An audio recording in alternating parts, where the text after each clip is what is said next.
მოგესალმებით მეგობრებო, ჩვენ ვიწყებთ კონსერვატორიას, რა თქმა უნდა, ისეთი ამბები ხდება, რომ ყოველდღე უნდა იყოს კონსერვატორია, საერთაშორისო ანალიზით, ასეთი ელვისის ტრამპი რასაც აკეთებს, მე მგონი არც ერთ ამერიკის პრეზიდენტს მსგავსი რამ არ გაუკეთებია, ეჩქარება.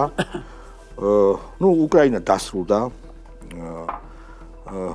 ალბათ ახალი იალტა იქნება და ანონსა კიდევაც, სადაც გაიყოფენ მსოფლიოს ჩინეთი, რუსეთი და ამერიკა.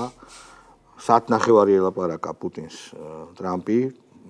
ძალიან ახლოს ვართ საკითხის დალაგებასთანო. ამ საუბარს, რა თქმა უნდა, არამც თუ უკრაინა, არამედ არც ერთი ევროპელი ლიდერი არამც თუ არ დაასწრეს, არამედ მე მგონი საერთოდ ავსაიდში არიან ეგენი, იმიტომ რომ ხვდებიან ერთმანეთს ჯიგრები საუდის არაბეთში და ალბათ ეს ქვეყანა გახდება შუამავალი. ევროპა წიოკობს, საშინელ დღეშია. ეხლა ტრამპმა თქვა, რომ მიუნხენში, რომელშიც თურმე დიადი მოღვაწე ყოფილი პრეზიდენტი ჩადის, დედაბერი კურდიანი. იქ რაღაც ამბები უნდა დატრიალებულიყო და აღმოჩნდა, რომ უბრალოდ დაელაპარაკებიან ერთმანეთს. მთელი ინტრიგა იმაშია, რომ ამერიკელები დაელაპარაკებიან რუსებს მიუნხენში. ესეთი ამბები ხდება კინოშიც რომ არ მინახავს და ზღაპარშიც რომ არ გამიგია. მოდი ამის ანალიზი დავიწყოთ. ესე იგი, ასე სწრაფად რატო ხდება? რატო არის ჩვენთვის კარგი და ასე შემდეგ. პირველ რიგში, შალომ, მე მინდა დავიწყო იმით, რომ ტრამპმა გააკეთა ის, რაც ძალიან დიდი ხანია თანამედროვე პოლიტიკაში არ ხდება. აკეთებს იმას, რაც დაპირდა ხალხს. რატომ მოხდა ასე არ ვიცი, მაგრამ აი დასავლურ სამყაროში ძირითადად ჩამოყალიბდა ისე რომ პოლიტიკოსები არასოდეს არ აკეთებენ იმას, რაც ამობდნენ არჩევნებზე. და ამის თქმა უკვე ძალიან ბევრი მაგალითით შეიძლება რა. მე აღარაფერს აღარ ვამბობ, მაგალითად იგივე ჩვენის სამეზობლოს იგული მენეჯმენტორებს რომ თუ მაგალითად გახსოვთ, ზელენსკი მოვიდა იმპერატორის დაამთავრებდა ომს, დაილაპარაკებდა ეშმაკთანაც კი და პირიქით ის არ შეზღუდავდა რუსულ ენას და ასე შემდეგ და ყველაფერი საწინააღმდეგო გააკეთა ხელისუფლებაში მოსვლის შემდეგ. ხოლო აი ტრამპი იქცევა ისე დაკეთებს იმას, რასაც დაპირდა და ეს მისი აქციელი შეიძლება ითქვას, ანუ შოკის მომგვრელია სხვა დანარჩენი მსოფლიოს ცენტრში. სხვა გზა არ აქვს. იქნებ ამერიკას რესურსები გაუთავდა, რომ ყველას პოლიციელი იყოს. იქნებ ხაზინაც არიელია უყურე, სწრაფად არის ფულის მობილიზება საჭირო, იმიტომ რომ მარტო ფული აკერია პირზე. არა, შალომ, შეხედე ხა ამერიკაში ხაზინაც არიელია, ეს უბრალოდ არასწორია, იმიტომ რომ ამერიკას ყოველთვის შეუძლია უბრალოდ ფული დაბეჭდოს.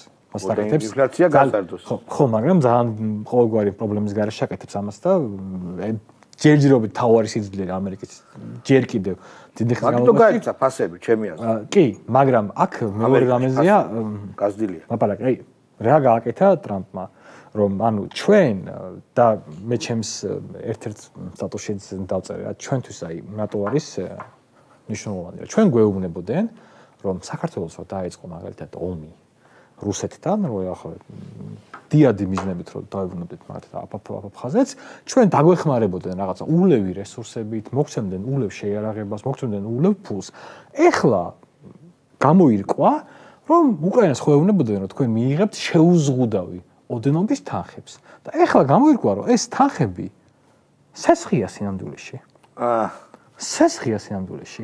ანუ 170 მილიარდი დოლარი, რომელიც ამერიკამ დაეხმარა უკრაინას, სესხი ყოფილა და ტრამპმა როგორც კარგ პრაგმატულ პოლიტიკოს შეეფერება რა გააკეთა. ოღონდ მან არის ერთი ძალიან საცილო დეტალი შეიძლება. რა სესხი არის ის, როცა შენ წინასწარ მოელაპარაკები რომ გასცეს. მე გახდა ეს ყაჩაკობა არის. რაღაც სესხი. ანუ შავ არა, ოფიციალურადაც მაგას სესხი არ ყვა. ოღონდ უბრალოდ ამერიკელი ამომდე რომ სესხი არ არის, ეს ასე ქვია. იმიტომ რომ სამდეში ლენდლიზით სესხი იყო თავისუფლად. იცი რომ ლენდლიზით არ განუხორციელებიათ თითქმის არაფერი. ხო, მაგრამ ანუ მე ვამბობ мотивация ოღონდ შეხალო აქ არის ერთი დეტალი ძალიან მნიშვნელოვანი, ეს ქართველების სათაყვანებელ ზელენსკიზე როგორც აბსოლუტურ იდიოტზე კარგად მოქმედებს. ანუ მე ვნახე ძალიან ბევრი ექსპერტი ამბობს ასეთ რამეს. ტრამპს აქვს ასეთი სტილი, როგორც კარგ ბიზნესმენებს შეეფერება. ის ამბობს აბსოლუტურად არაადეკვატურ თანხას თავიდან. და შემდეგ მიდის ვაჭრობა. ნუ ეგრე ხო, ეს არის აი ხო, ანუ ეს არის რაღაც ეს და ვაჭრობის 2x2 რაც ყველაზე ესეთ აი ანუ ისეთ ადამიანებიც კი რომელსაც ანუ ვაჭრობაში არ მიგვიღია მონაწილეობა, ვიცით ეს ჩაოლებური დეტალი, ხო? ბაზარში ყველანი ყოფილვართ რა. ტრამპმა თქვა 500 მილიარდი დოლარის რესურსები გადმომეცითო. და დაუკლებ შეგონია? ზელენსკი შალვა, ანუ შეხედე. ანუ ახლახანს იყო მოლაპარაკებები ვენესუელასთან. ვენესუელასთან ამერიკა არის ლამის საომარ მდგომარეობაში. კი, რა თქმა უნდა. და ივაჭრეს. ხო, ბუნებრივია. ანუ კოლუმბიასთანაც იყო და იქაც რაღაც დეტალებზე ორივე მხარე დათმო. აქ არათუ აქ ლაპარაკაზე იცი რომ ზელენსკის რო ეთქვა რომ აი დამიკელი 400 და ტრამპს ეთქვა არაო, ვითხოვთ ბაზარი არ ამრა აქ. მაგრამ აქ მოდი ესე ვთქვათ რა, აი ზელენსკის შევხედოთ, მეგობრებო. მე მინდა მაიკლ მენის ძალიან ცნობილი ფილმი გავიხსენო, ალ პაჩინო და დე ნირო რო თამაშობენ, ერთი ყაჩაღია, მეორე პოლიციელი, ყველას კი ბატონო, გენიალური. და იქ არის ერთი მომენტი, როდესაც ვაზრაძე არის საუბარი ფასიანი ქაღალდების. ყაჩაღება წაიღეს ეს ფასიანი ქაღალდები და ბიზნესმენს უნდა დაუბრუნონ თავისივე ეს ფასიანი ქაღალდებით, რომ ისინი დაზღვეულია და ორმაგად იღებს ფულს რა. ხო და ეს ბიზნესმენი გადაწყვეტს, რომ არ მისცეს ამათაც თქოს ფული და მოკლას ესენი. და ვერ შეძლებს ამას და ეს ბანდა გაანადგურებს ამ დამპალი ბიზნესმენის კამანდას და ურეკავს.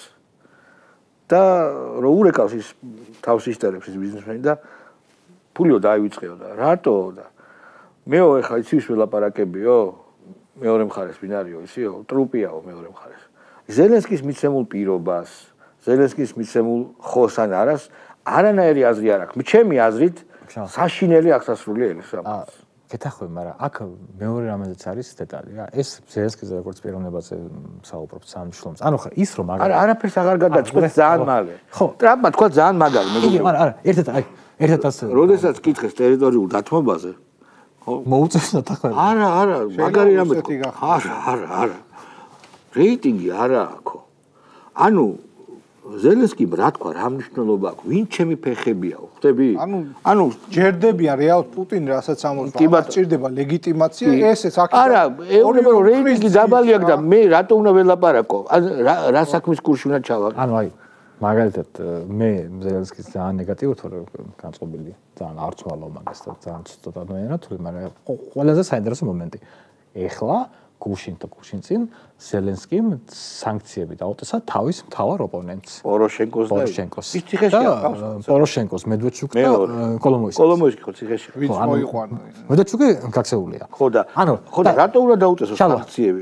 თავისივე მოქალაქე. არა, აქ თავი რა იცი?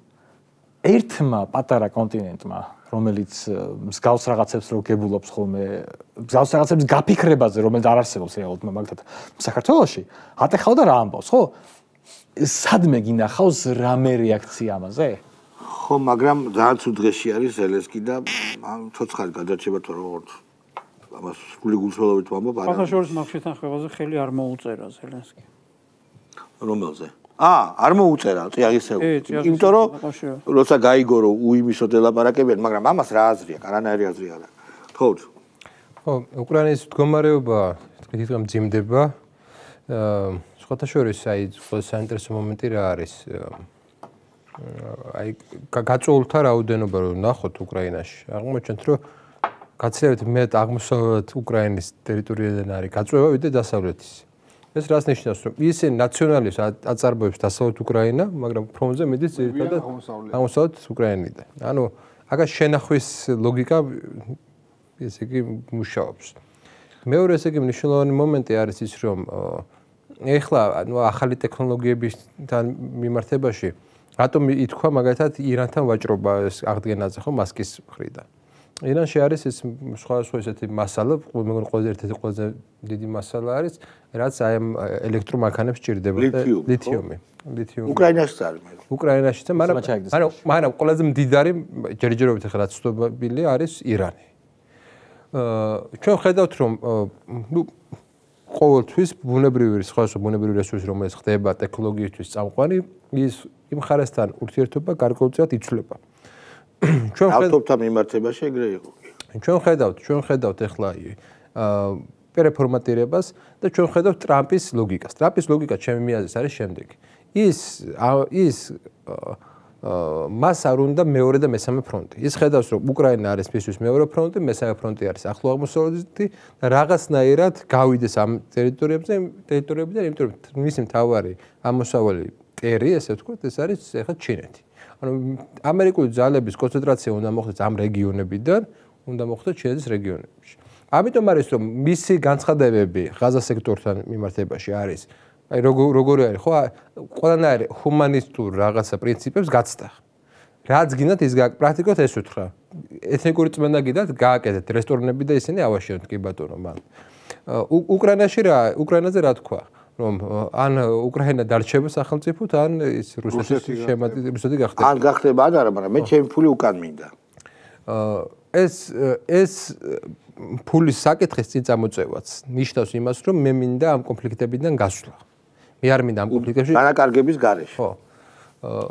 და ფაქტია რომ ჩვენი ანალიტიკოსები იქიდან მხარეს მეორე მხარეს ვერ ხვდებიან ძალიან მარტივ რაღაცას. რომ მთელი ამერიკული პოლიტიკა არის გადართვა ევროპიდან და ახლო აღმოსავლეთის რეგიონიდან შორეულ აღმოსავლეთის რეგიონს. ანუ ჩინეთს. ესაა მთელი სტრატეგია. და ეხლა იმის რესურსი, რომ ამერიკამ როგორც ახლო აღმოსავლეთში, ისე უკრაინაში და ისე ჩინეთში აწარმოოს რაღაცა სამხედრო კამპანიები, ну პირდაპირ არ აწარმოებს ამ შემთხვევაში, მაგრამ მის ფინანსები არის ყველა კონფლიქტში, ხო? არ აქვს ამის რესურსი. არ აღმოჩნდა ამის რესურსი და ხედავს რომ ეს მარტივია კი ყველაზე მდიდარია ეხლა ამერიკა, მაგრამ თუ კი შენ სამ წერტილში ხარჯე ესეთი თანხები სხვა სახელმწიფოს ვერ გაუკაჩო ეს. ანუ კონცენტრირებული თავდასხმა მიდის და ეხლა ეს წელი მთლიანად მე ესე მგონია იქნება ამ კონფლიქტებიდან გამოსვლის წელი. ეს ჩანს კიდევ ბევრ ამერში, მაგალითად მეორე მხრივ აი ეს Black Eagles ქვია, ხო? ეს ახალი სარაკეტო დანადგარები, რომელიც ძალიან ესე იგი ერთი მხრივ საუბრობს მშვიდობას, მეორე მხრივ აღმოსავლეთ ევროპის შეერაღებას იწყებს. ზოგადად ევროპის შეერაღებაზე არის ორიენტირებული, იქ საწარმოებები გადავიდა Black Eagles-ების და ასე შემდეგს. ანუ ფული თვითონ ევროპელებმა უნდა გადაიხადოს მაგაში. თვითონ არ იხდის. ნახეთ ძალიან ისეთი არის, ჩვენ არ შევხედოთ აი ეს პრინციპი დავიჯეროთ. არ შევხედოთ ტრამპს როგორც პაციფისტს. არა, რა თქმა უნდა. ის არის საკმაოდ მილიტარისტული, ოღონდ ეს მილიტარისტული მიმართულებები მას აქვს ესე იგი ძალიან კარგად დალაგებული. იმაინც ის რომ უკრაინაში აზრი აღარ აქვს ამ კონფლიქტს, მაგრამ ის რომ რუსეთის ირგვლივ ამ შემთხვევაში ის აძლიერებს თავდაცვის არის ნატოს ქვეყნებში, ხო? ეს ფაქტია და ეს ჩანს ყველანაირ იმაში. ოღონდ ამ შემთხვევაში მარტო ამერიკა არ უნდა იხარჯებოდეს. ეს მის სტრატეგია. მნიშვნელოვანი რომ ფული თქვენ გადაიხადეთ, ხო? ხო, ну, აქ ამ ყველაფერთან ერთად მნიშვნელოვანია რომ ხდება ესე მარტივ ენაზე რო ვთქვათ რუსეთის მოთაფლა ამერიკის მიერ. როგორც მინიმუმ იმისთვის რომ ჩინეთთან შემდეგ დაპირისპირებაში მან თუ ამერიკას არ მიემხრება და ცხადია ვერ მიემხრება, რაღაცა ტიპის ოპტიმალური ნეიტრალიტეტი დაიჭიროს რაღაც საკითხებში. თუმცა ძალიან რთულია, იმიტომ რომ ბრიქსის პუტინმა იცის რომ 4 წელიწადში შეიძლება საერთოდ სხვა მოვიდეს იქ და რაც ტრამპმა გააკეთა დაგავში გადაყაროს და ჩინეთი იქნება და თან მით უმეტეს რომ უკვე ორივეს აქვს ჭყალებში წამოკიდებული ისეთი მზარდი ორგანიზაცია როგორც არის ბრიქსი, ხო, როცა და ახლა თქვათ რუსეთი თუ იქნება შემჩნეული ამ ბრიქსის სახელმწიფოების მიერ, თქვათ ის ამერიკასთან რაღაც ხო მიეყიდა, ანუ დალაგება, ოკეი, მაგრამ თუ რაღაც ზედმეტად გადაიხარა, ეს უკვე ამ ცუდი სიგნალი იქნება თვითონ ბრიქსის კონსოლიდაციისთვის და ჩინეთისთვის. ახლა შეიძლება პირობითად ტაივანში რაღაც სამხედრო ესკალაცია მოხდეს, ამაზე რუსეთის ნეიტრალიტეტი ჩინეთისთვის მისაღები იყოს, მაგრამ სხვა თემებში, ვაჭრობის თემებში არ მგონია, იმიტომ რომ თვითონ პუტინი ამბობს, რომ მომატყუეს, აი ეს ყოველთვის აი საერთაშორისო პრესაში, ესე იგი თავის პოზიციონირებას ახდენს, როგორც დასავლეთისგან მოტყუებულის და როგორც დასავლეთში, ანუ ის ველური ძმა, რომელიც არ მიიღო დასავლეთმა. რუსებს საერთოდ ახასიათებთ აი ეს რაღაცნაირი არასრულფასოვნების კომპლექსი დასავლეთ ევროპელების მიმართ, ხო? და აი სულ უნდათ რომ იქ იყვნენ და შეიძლება რაღაც მომენტში ეს არის ის კაუჭი, რომელზე მოჭიდებასაც ტრამპი ცდილობს, რომ აი მოდი წამოვიყვანოთ ესენი, რომ ჩინეთთან მე მაგალითად სანქციების მოხსნის შემდეგ პუტინმა როგორ უნდა მივიწყოს თავისი აღმოსავლეთის შეტრიალება და რატო უნდა დაიწყოს იმ ქვეყნებთან იმიტომ რომ იქ დაალაგდა უკვე მეტნაკლებად აქ ძალიან სახიფათო ბაზარია რა და არასანდო ამერიკა მისთვის რომელსაც ბევრი ევროპა მით უმეტეს ხო ისტორიულ მაგალითს ვიტყვი იმიტომ რომ ეს კონფლიქტი ამ სახელმწიფოებს შორის უკვე მომხდარია 50-იან წლებში კორეის ომი ერქვა ამ კორეის ომის დროს ერთხელ საბჭოთა კავშირი ჩინეთი რეალურად მეორე ხაზს იყო შეერთებული შტატები და ძირითადად შეერთებული შტატები და მისი მოკავშირეები და აღმოჩნდა რომ იმ კონფლიქტი ნათელი გახდა რომ არც ერთ მხარეს არ აქვს ისეთი უპირატესობა დომინანტური ამიტომაც გაიყო კორეა ხო ეს იყო ლოგიკა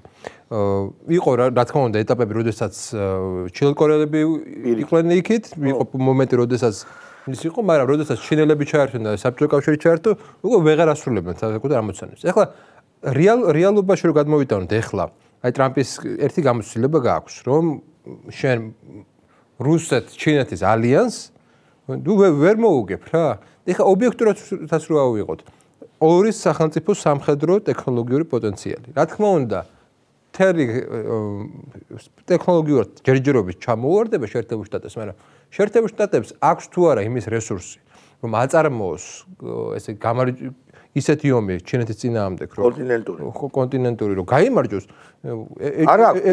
ეჭვებარება არა ამიტომ ძალიან მარტივი რაღაცაა რომ რუსეთს რაღაცა უნდა მოუხერხოს ამ შემთხვევაში ეს მოხერხება ტრამპისეული არის დათმობა დანაკარგის გარეშე გაყუჩება რუსეთს ხო მე ვფიქრობ რომ რუსეთის ჩამოცილება ჩინეთიდან თვითონაც ძალიან კარგად იცის რომ გაუჭირდება ჯერ საერთოდ ამ შემთხვევაში ტრამპის პოლიტიკა არის რაღაცა უკვე რეალისტური და თავის ქვეყნის ინტერესებიდან გამომდინარე მიხვდა ის კაცი რომ ეგრე შორს ვერ წავა მაგდენ ფრონტზე გაუჭირდება და ახლა პირველი სამიზნე რომელიც ამოიღო ეს არის ალბათ ბრიქსის ქვეყნების დასუსტება ძალიან დიდი ძალა არის შეკრული უდიდესი რესურსებით და ალბათ ბრიქსს თუ გამოაცლის მაგალითად რაღაცა თუ დაანაწევრებს თორე რუსეთი უნდა გამოაცლოს რუსეთს განცხადებებსაც დააკვირითება პირველი ბრიქსზე დაიწყო დარტყმა რომ 100% ის ქვეყნები რომლებიც ბრიქსში არიან გაერთიანებულები ტარიფები 100% მათთან ვაჭრობა და ასე შემდეგ ეხლა რუსეთის გამოცვლა საიდან დაიწყო ну რა თქმა უნდა ეხლა ეს უკრაინასთან მოლაპარაკებები და იქ რა დათმობებზე წავა ეს ერთი და მეორე რაც გადაუგდო თუ დააკვირდით G7 უნდა იყოს G8 აბა ეგა გახდეს ისე უნდა გახდეს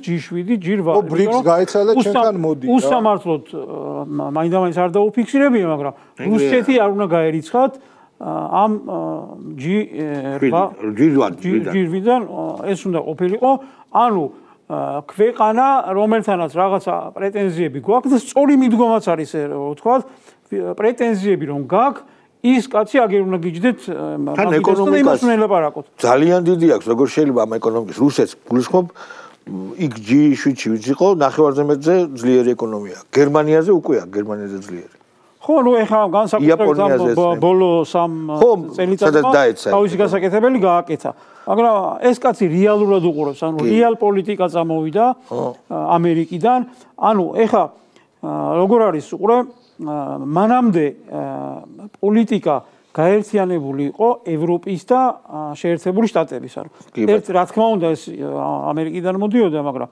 ფაქტიურად ერთი პოლიტიკა იყო ეს რაღაცა აღქმებზე დაფუძნებული იყო და ეს რაღაცა ჭრელი LGBT პროპაგანდის გატარება ხო ეხლა შეიცვალა რეალობა ამერიკის პოლიტიკა სულ სხვა არის და დარჩა ევროპა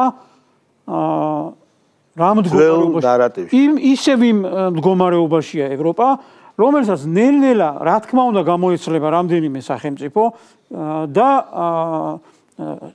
თავისთავად ხადია რომ შესუსტება ესენი თუ გონზე არ მოვიდნენ მაგალითად ევროპა თუ გონს არ მოეგო ეს იქნება მათი როგორც ევროკავშირის დასასრულის დასაწყისი. მაგრამ რა თქმა უნდა, შემდეგ ნელ-ნელა ისევ გადაერთვებიან იმ ნარატივზე დაჯდებიან, რასაც თქვათ ამერიკა აწარმოებს. თავისთავად ცხადია, პირველი სამიზნე არის ჩინეთი. ეხლა თავიდან მოცილება უნდა რაღა დროს ზელენსკი და უკრაინა. არა ხო, ზელენსკი და უკრაინა, რა თქმა უნდა, ეს უნდა ჩამოწეროს და ყველა უბედურება რაც არის, უნდა დააბრალოს. ხო, პირდაპირ განაცხადა, რომ ეს იყო ჩვენი ქვეყნის, თქვათ, მმართველების ბაიდენის შეცდომა, როდესაც უბიძგა ნატოსკენ, ხო? ხო, გახსოვთ ჩვენმა წინა პრემიერმა რომ განცხადება გააკეთა, რომ ომის თავარი მიზეზი ნატოსკენ სწრაფვაო და აქ რა კრიტიკა დაიწახა. აქ არა კაცო, ამათ თავიდან ეს ყველაფერს აკრიტიკებენ რა მნიშვნელობა აქვს. კიდან დაუკვეთეს რა თქმა უნდა. იქ ევროპაში და ამერიკაშიც რა ამბავი იყო მაგასთან დაკავშირებით, რომ შენ როგორ გაბედე ამის თქმა, რომ ესე არ არის. რაც ყველა მიცის. ესე რა თქმა უნდა, ყველა მიცოდა, ხო? ამ თავარი იყო ახმები. რეალური პოლიტიკა და განსაკუთრებით ხაზს უსვავს თავისი ქვეყნის სარგებელზე. ეხლა ამას გინდა ბიზნესმენი დავარქვათ, გინდა თავის ქვეყნის პატრიოტი ადამიანი, სარგებელი. მე თქვენ მოგეცით ფული, ჩემო ქვეყანამ გაიღო ფული და თუ კიდევ მეუბნები რომ მე რაღაცა ფორმით უნდა მოგეხმარო, შესაბამისად მე ამის გარანტია უნდა მქონდეს რომ მე ამას ამოვიღებ. ხო პირდაპირ ლაპარაკობს, ეხლა მე ფული გაძლიო, რისთვის გაძლიო, პერსპექტივაში ის არ მქონდეს რომ ფული ამოვიღო, ამიტომ მომეც გარანტია თქვათ რა, როგორც ჩვეულებრივ ცხოვრებაში ბანკში ჩადე შენი ქონება და მე ამის მერე მოგწენ ფულს. ეს არის რეალური პოლიტიკა, თავის ქვეყნის ინტერესებიდან გამოდის, რომელიც არის ეროვნულ ღირებულებებზე, რა თქმა უნდა, საზოგადოებას რაც დაპირდა, ეროვნული ღირებულებები. აქ არის საუბარი იმასთან დაკავშირებით, რომ პირველ რიგში უმრავლესობის ინტერესები უნდა გაატაროს და თავის ქვეყანას რაც ჭირდება, ის უნდა გაატაროს და დანარჩენი უკვე აღარ მახსოვს თავდაცვის დიონმა გააკეთა განცხადება, ბოლო განცხადება იყო, ალბათ ნეტთან დაკავშირებით იყო, ნეტს შეუზღუდეს ეხლა ფინანსები რო აღარ მიცეს და ჩვენ ინტერესებში არ შედისო სხვადასხვა ქვეყანაში აწინას მომდა ამის შემდეგ მას კი იყო შეიძლება მეშლება რევოლუციის სხვადასხვა ქვეყნებში არ გვინდა აღარ არის ჩვენი საქმეო რა და ესენი მხოლოდ და მხოლოდ ამას აკეთებდნენ ერთიც და USAID-ის და NED-ის. ანუ ეს ხო იმ ქვეყნის სახელმწიფო პოლიტიკა იყო. ანუ პირდაპირ გვეუბნებიან, რა თქმა უნდა, ერთს ამბობენ ხოლმე და მეორეს აკეთებენ. ამჯერად არ ამგონია, რომ გულწრფელები არის. ვნახოთ ამ შემთხვევაში გასაწყისში გულწრფელები არიან, რასაც ამბობენ, იმას აკეთებენ, მაგრამ ეს იმას ნიშნავს, რომ მათ აქვს მხოლოდ და მხოლოდ ერთი ამოცანა თავის ქვეყნის გაძლიერება და შესაბამისად ნომერი პირველი ამოცანა არის ჩინეთის შეკავება და ჩინეთის ეკონომიკისა და დოლარის არ დასუსტება. რა თქმა უნდა, დოლარი ბრიქსი დაასუსტება. ბრიქსის დასუსტების მიზანიც ეგ არის ზუსტად რა. და სათქმელი აქვს მაგალითად რუსეთს, რომ შენ SWIFT-ი ამიგზავნე და ჩემი აქტივები დააპატიმრე და აბა რა მექნაო, ხო და ეს აქტივების გაიხსნება და ყველა სანქციაც ალბათ მოიხსნება. მეგობრო, კიდევ ერთი ძალიან მნიშვნელოვანი ამბავი ითქვა კიდე ტრამპმა, რომ უხეშად თქვა, ატკატები იყო USAID-ის და სხვა ეგრეთ წოდებული მშვიდობის ყოფილი ძალების მილიარდობით დოლარში. იყო ატკატები, ხო? და ესეც მარტივი სქემაა, შეიძლება ესეც გაირკვეს. ეს ბიუროკრატია, ეს დემოკრატები, რომლებიც არ არიან ბიზნესმენები. ფული საიდან აქვთ მათზე მეტი ბიზნესმენებზე. ბიუჯეტიდან ურიცხავდნენ და მე ეს ფული ბრუნდებოდა უკან. ზოგჯერ პირდაპირ აი პოლიტიკოში, როიტერში ხო მიდიოდა მილიონები. და ძლიერდებოდა დემოკრატიული პარტიის პროპაგანდისტული ან სხვა ფლანგები. ანუ ესე ნაშოვნი ფული გთამებით და მაიმუნობით ხმარდებოდა რესპუბლიკელების წინააღმდეგ კამპანიებს და ქვეყნის დათრევას. რა თქმა უნდა, მათ შორის რომ ასუსტებს ამ ორგანიზაციებს და შლის თავდაცვის თემაც არის, ხო, რომ რას ფიქრობს ხოლმე ბიზნესმენი პირველ რიგში, როცა საფრთხე ემუქრება, საიდან ფინანსდება მტერი, ხო? და უცებ ხედავს, რომ მართლაც მილიარდობით დოლარი მოდის უკან ატკატების და რაღაც მაიმუნობების ხარჯზე. ეხლა გადმოვიტანოთ მეწყურ საქართველოზე ეს ყველაფერი. ერთ-ერთი მიზეზი ეგეც იყო ამ მათ გაუქმების სასწრაფო წესით, რომ ის ფული ტრიალდებოდა დემოკრატიის. ხო და ხო, აბა საიდან მეორე მხრივ, ხო? ნუ ახლა კაცი ამბობს, რომ 177 მილიარდი იყო გამოყოფილი უკრაინისთვისო, მივიღეთ 75 მილიარდი დანარჩენი საწავი და ეხლა ისე თქვა. თავარია რამენაირად რაღაცა მექანიზმებით ზელენსკი რომ ცუდი ბედი აქვს, ეგ ვიცით, მაგრამ ტრამპის სასტავს არ ჩაუვარდეს, იმიტომ რომ ოქროს მოწმე არის მათთვის. მაგრამ თუ პირი მოაღო და დაიწყო ლაპარაკი, ძალიან კარგად იცის ის. იციან ისე. მილიარდები, არა, ასამო ოქროს მოწმე არა, რომ დაიწყებს ლაპარაკს და 170 მილიარდიდან 100-საც წავიდა, რომ იწყვის კონკრეტული ვისამართებით. მან ეხლა შეიძლება ეგ გაცვალოს უსაფრთხოების გარანტიებში არც ეგ გამორიცხოს. ეს იმის პრობლემაა უკვე და უკრაინის რა. სხვა შორის მინდა აღნიშნო კალაძის ძალიან ღირსეული პასუხი მის მაკაც შევჩენკოს პირადი ურთიერთობა აკავშირებს და მე ჭირის უფალზე ცუც არ ვიტყვი არასდროს. შევჩენკოს გამოხდომა იყო ჩემ მეგობარი არ არის, მაგრამ მე შემიძლია თქვა, ამითო აბსოლუტურად უაზრო, გიჟური და არადეკვატური. უშინაარსო იყო. მაგრამ სხვა შორის უკრაინელების სტილში, იცი? კი, ანუ ეგ არის ეგეთი ხალხი. აბსოლუტურად. კი ბატონო. ხო, აი გადმოვედით ახლა ჩვენზე და უკვე დღეს ვკითხულობდი ძალიან ბევრი ლიბერდებილის, ასე ვთქვათ, სტატუსებს. და უკვე ღიად დაიწყეს ტრამპის არა მარტო ლანჩ, მაგრამ წყევლა, ხო. თითქოს წყევლა ხო. ანუ შეგუების ფაზაა მე. ესეთი გენიალური ჩემი აზრით მარტის წყალებში რა თქმა უნდა რეზოლუცია მიიღეს, რომელიც ვიღაცა ისტერიული ქალის დაწერილია, იმიტომ რომ ტექსტი არის აბსოლუტურად არადიპლომატიური. და უნდა უხარობდეთ, რომ აი ხო ჩვენც ვართ მოხსენებულ სხვა შორის პოსტების დამფუძნებლები. და დიდი პატივია ჩვენთვის. და ჩაუშალა ყველაფერი რა, ბევრი რამით.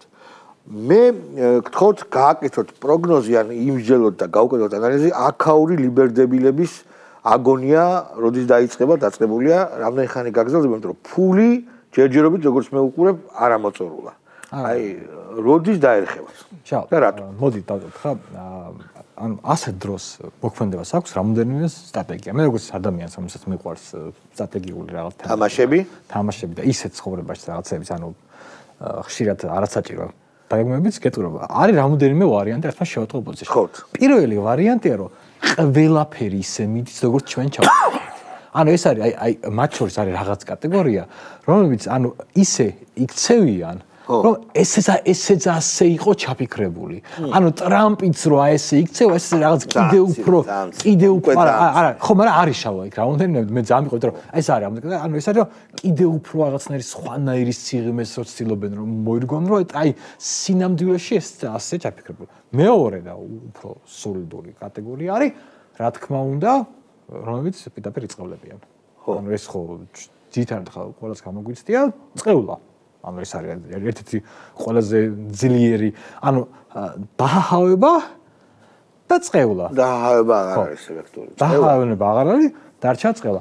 შავა, რა იცი, სინამდვილეში საქმე იმაშია, რომ მე როგორც ხვდები, მათ ძალიან დიდხანს შეუძლიათ ეს აგონია გქონდეთ. და რატო იცი, იმიტომ რომ ეს არის ბაბლი, სადაც მხოლოდ ერთმანეთზე ლაპარაკებიან, მხოლოდ ერთმანეთში აქვთ მიმოწერები არა ეგ მე სხვა მეთქა და მათ განწყობები ფეხებზე მკიდია თავარი კანონი არ დაარღვევ აი ეს ისტერიული მაინც მცირე რიცხოვანი მაგრამ რუსთაველი გადავკეტეთ და ეს თემა შავა ნახე არის ასეთი რამე ამბობენ რომ პროცესების დროს წარმოიშვება რაღაც კატეგორია ხალხის რომელიც უკვე დაინტერესებულია პროცესებში ანუ იმ აქციების დროს იქ გაჩნდა რაღაც კატეგორია ხალხი, რომლებსაც აქვთ უკვე რაღაც ინტერესი რა, ანუ ის მატერიალური, არა მარტო მატერიალური, ანუ მე ვამბობ ასეთ რამეს, რომ ძალიან ბევრი ფსიქიკური პრობლემების მქონე ხალხი არის იქ, ეს მაგას ვამბობ, იმიტომ რომ ყველა არ არის ესეთ შეურაცხყოფა. არა, რა თქმა უნდა, ძალიან ბევრია და აი მოწინავე რიგებში ვიცი რა, რომ პირად და ამ ხალხს აღმოაჩენს თავის ცხოვრებას პირად ყავთ, ცოცხალი მეგობრები, რეალიზების საშუალება.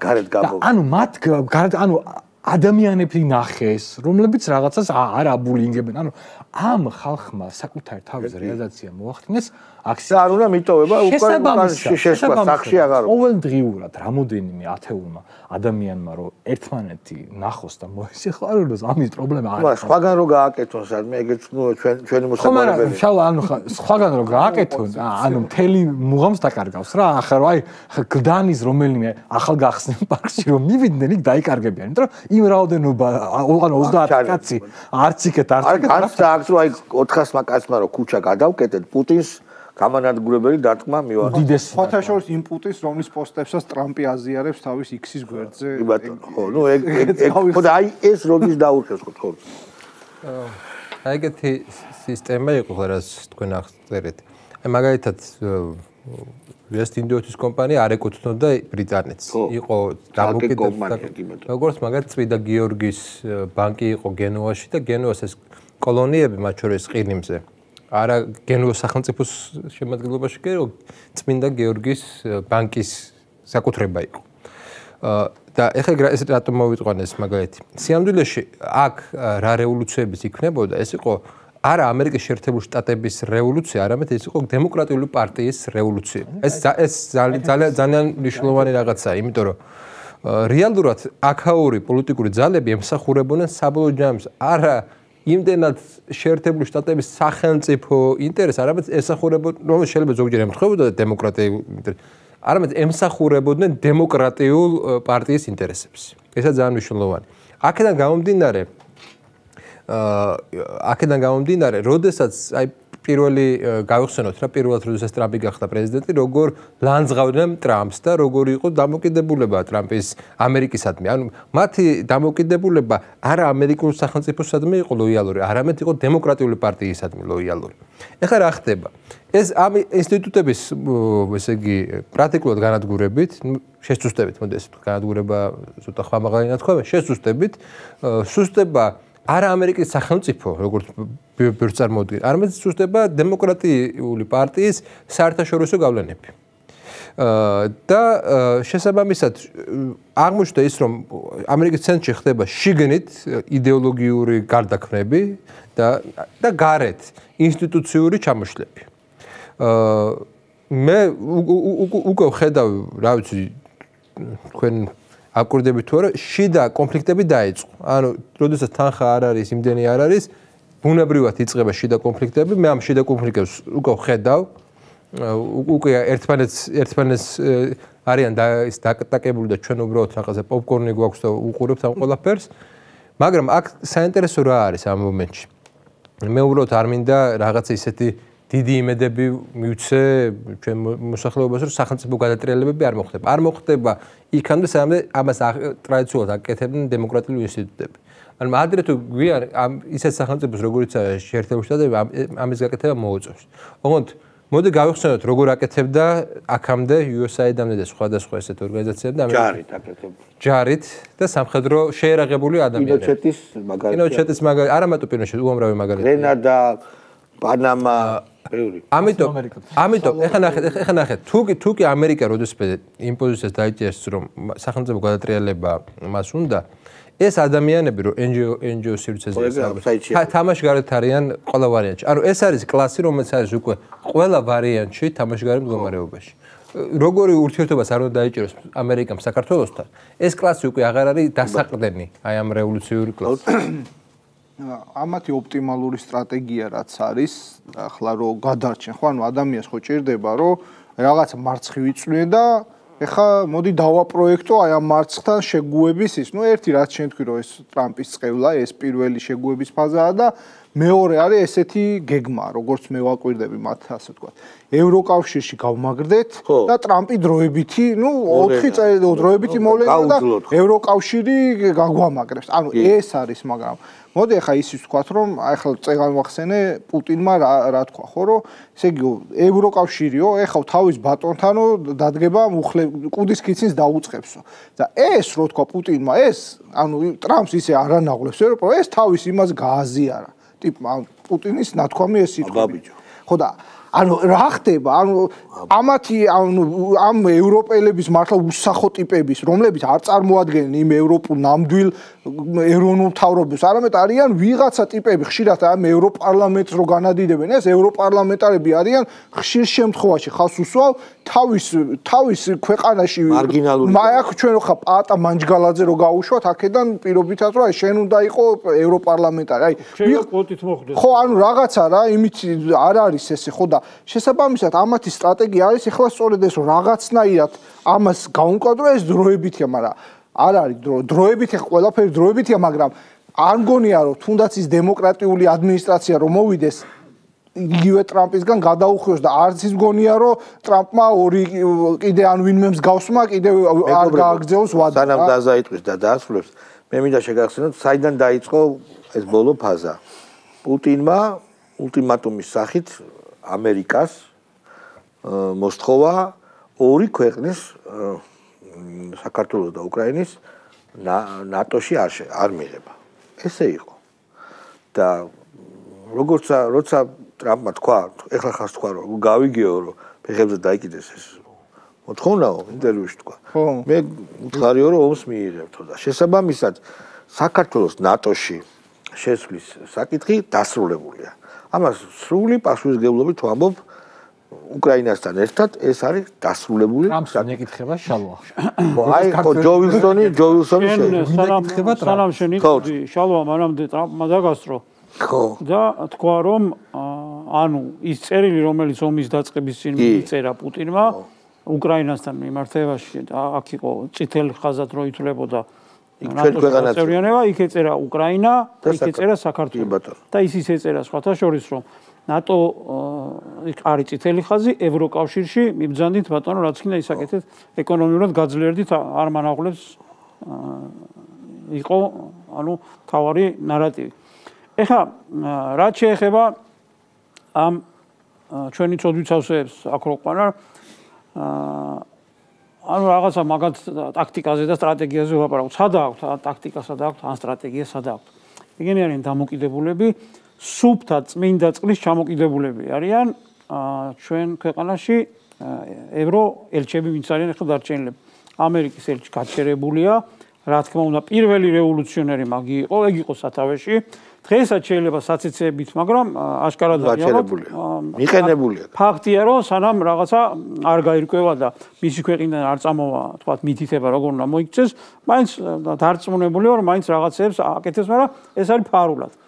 ესენი არიან დამოკიდებულები ელჩებზე, რომლებმაც ჩვენ ქვეყანაში გარკვეული დროის პერიოდში, როგორ არის თავისი გავლენები დაამკვიდრეს, ანუ ისინი ფაქტიურად ეს ჩვენი NGO-ები მიბმულები არიან მათზე.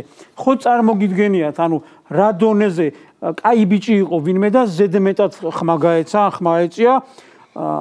ის არის იყო, რა დამთავრებული არ აქვს რაღაცა, მოდი სიტყვერი შეურაცხყოფა დავარქვათ, რომ გერმანიის ელჩი უნდა გამოსულიყო, ან რაღაცა ევროკავშირის ელჩი და ასე შემდეგ. ანუ ამათი საფარის ქვეშ არიან და რასაც ეუბნებიან, ზუსტად იმას აკეთებენ. არავინ არ თქვას, რომ ეხა ესენი ვაიმე ან ესე უნდა მოიქცეს ზიან, ან ესე რა უნდა მოიქცნენ. ფულს თუ ეხა დარჩა ხარჯები ევროკავშირი აფინანსებს, ხო? ამერიკიდან ფაქტიურად ჩაიხსნა. ევროკავშირი აფინანსებს, მიცემენ ფულს, აქტივობებს გააგრძელებენ. არ მიცემენ და დაგვემშვიდობებიან, რაღაცას მოიფიქრებენ ალბათ და დამთავრდება მაგითი და ეს როდის დამთავრდება? დამთავრდება, რა თქმა უნდა, ბევრი დრო არ ჭირდება ამ ყველაფერს, მაგრამ უყურეთ ჯერჯერობით აქვთ რესურსი იმ ევროკავშირში იმისათვის რომ საქართველოში იქნება მაქსიმალურად გამოკაჩონ რაღაცა შედეგი მიიღონ. ახლა რევოლუციასო ვეღარ მოახდენენ, ეგ ფაქტია, თვითონაც იციან, მაგრამ უყურე რას ურტყავენ და სად ურტყავენ. აგერ რა იყო, როგორ არ შეიძლება ახლა არ ვთქვათ, 2 დღის წინ მიღებულ რეზოლუციაზე ევროპარლამენტმა რომ მიიღო, ხო? ეს იყო საქართველოში დაწერილი და შედგენილი.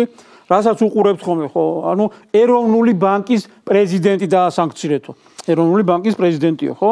ტელეკომპანიის, თქვათ, ხელმძღვანელები, იმიტომ რომ ეთერს არ გვაძლევენ, კერძო ტელეკომპანიის ხელმძღვანელი, იმიტომ რომ დაასანქცირო, რომ არ მინდა და პროპაგანდის მანქანა არ გეძახი, თქვათ, ხო? ეხლა უყურე სადმინდის თავარი, იმათ არიციან იმ 400-მა გამოშტერებულმა ევროპარლამენტარმა, რომ არაფერს არ შეცვლის, თქვათ, ხელისუფლება არც სააკაშვილის სხვათა შორის სანამ მიიღებდნენ მაგ რეზოლუციას გითხარი რომ ბოლოში აუცილებლად ჩაწერენ მეთქი ჩარჩენილია ეგ პუნქტი სააკაშვილს აუცილებლად ჩაწერენ მეთქი არაო რაღაც დროს სააკაშვილის ჩაწერაო არა პრინციპში აღარავინ აღარ იჯერებდა მაგრამ ფაქტია რომ ეს უნდა ჩაწერონ ანუ თვითონაც იციან რომ აზრი არ აქვს და იმდენად დარწმუნებულები არიან რომ აზრი არ აქვს რომ ბოლოში იცი რა მიაწერეს სააკაშვილის გამოშვება ეს როგორ თუ არა და ჩვენ მოგვეცით საშუალება რომ ისა გქონდეს ურთიერთობა რო გქონდეს ნუ წარმოიდგინეთ რეებია ეხლა რატო აკეთებენ ამ ყველაფერს რა ეს დაასანქცირე ის დაასანქცირე აგერ დაინახეს რომ ცოტა ხნის წინ 6 მილიარდიანი ინვესტიცია მოიჭდა ხელისუფლება ანუ ვიღაცები რო დააფრთხონ, მეტის რესურსი არ აქვს. აი ჩხავანა კატარო დაიჭირო და აი სადღაც იქნება რომელიმე თავს შეეშინდეს. ფულის ჩადება შეეშინდეს. ხო, იქნება ვინმე შეაშინონ, აგე ევროპარლამენტი გამოდის, ეს ყველაფერი არის გამიზნული ხალხოთორე. ამის წინა რეზოლუცია იყო გაცილებით ამაზე 10-ჯერ მილიონჯერ უარესი, რაც იქ ჩაგვიწერეს. იქ ჩაგვიწერეს, რომ რუსებს უნდა დაუწესოთ სანქციებიო, პირდაპირ მოთხოვნა იყო. სადაც პირდაპირ გვეუბნებოდნენ, რომ ქვეყანა უნდა ჩამოიქციოთ თავზე. ამას ომი მოყვება თუ რა მოყვება, ნუ ეგ უკვე სხვა ხარისხი იყო, რა თქმა უნდა, მათი ოცნება იყო, მაგრამ მინიმუმ ამას რომ დაგიწერენ. ეხლა უყურებთ თავარი რა არის. არც ერთი რეზოლუცია იმათი შედგენილი არ არის. ყველა რეზოლუცია არის ამათი შედგენილი. და ამას თავი დავანებოთ ეხლა ეს იმასთან შედარებით არაფერი არ არის, რაც ეხლა ჩაწერეს. ხო დიდი სისულელეები წერია ამ დასანქცირებებზე და რა ვიცი, აი ხო შეიძლება აგაშფოთოს, რაც აქ გვიწერია, ხო? ეს არის კომენტარიც არ უნდა გააკეთო, ისეთი საშინელებები ჩაგვიწერეს. მაგრამ ეხლა თავარი რა არის?